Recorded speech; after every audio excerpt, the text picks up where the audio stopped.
Hello there guys, it's CoolFox here, and today I'm bringing you an unboxing and review of the Veenax PS-10 Mini Speaker.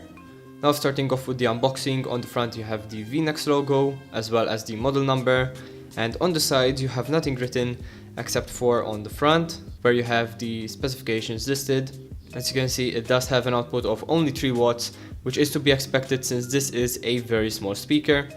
And it also has a frequency response of 120Hz to 20 kHz, which is not bad, although having a 20Hz to 20 kHz range would be obviously a bit better. Opening up the box, inside you will find the speaker on the top, and removing the divider and the speaker itself, underneath it you will find an aux cable, the charging cable which is micro USB, a little manual, and also a welcome card. So this welcome card basically states their contact information, and there's also a little written statement here, so if you want to read it you can obviously pause the video. And on the back you also have a schematic of the speaker itself, showing you where the charging port is and the aux port is. So this is basically all simple stuff, but apart from that you then have the user guide, which is also very simple, and as you can see you have the specifications listed again, as well as some of the other stuff listed on the welcome card. Then you will find the micro USB cable, which is standard, but it is not of the best quality, and this is to be expected since the price of the speaker itself is not that much. You also find the 3.5mm aux cable, so this is also standard, and if you want to use this, make sure that your phone has the 3.5mm jack.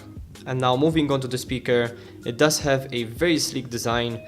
It is pretty conical as well, and on the top you will find all of the controls. So here you have the Bluetooth button, the skip track or increase volume, and also the minus volume button, and also the play, pause or accept call button. On the bottom you will find the on-off switch, and also the input voltage rating and the output again, which is of 3 watts. Now something to keep in mind is that all of this here is rubberized, and this is basically to hold the speaker a bit better, and the sound itself actually comes from this part up here.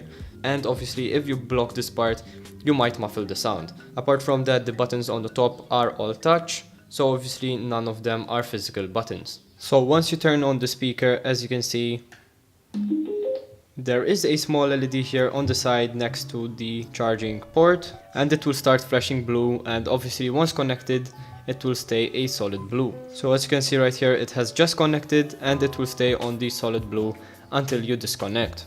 So here is a simple sound test of the speaker itself, but first of all, to connect to it you need to go on Bluetooth, find it in the available devices, and once it is connected it will make a little beep.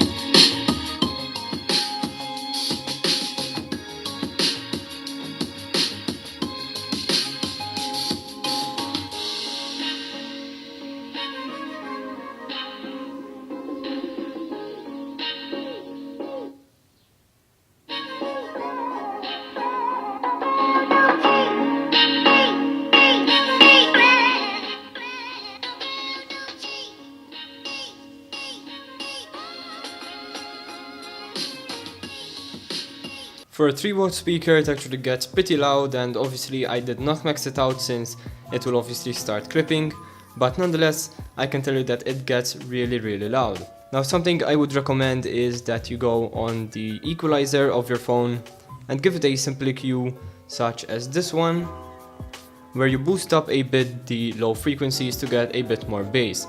If you want you can also increase the bass boost here, but I find that by increasing it manually it usually gets better sound quality. Now obviously here, as you can see, this is in the 60Hz range, so it should technically not be recognized by the speaker itself since it does have a frequency response of 120 to 20 kHz. So what I would suggest is increasing both the 60 by just a bit and also the 230, since the 230 should be covered by the frequency response of the speaker itself. Also, as you can see, the play, pause buttons and the skip tracks and volume buttons work really well, but something that I would have liked is that instead of holding down to increase the volume, I would have preferred that if you tap it would increase or decrease the volume, and if you hold down it would skip the track.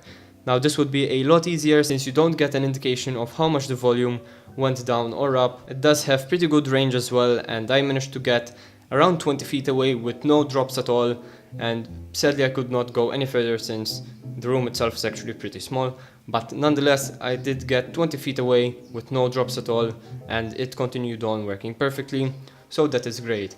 Something that is not written in fact inside the manual is the range itself, which is a bit of a shame since most of these speakers do have a range indicated on either the manual or the box itself, but nonetheless you can rest assured that you can go pretty far away from the speaker itself without any drops. So that is all for this video guys, I hope you enjoyed. If you did, please leave a like and subscribe for more content. This was CoolFox and I'm out. Peace.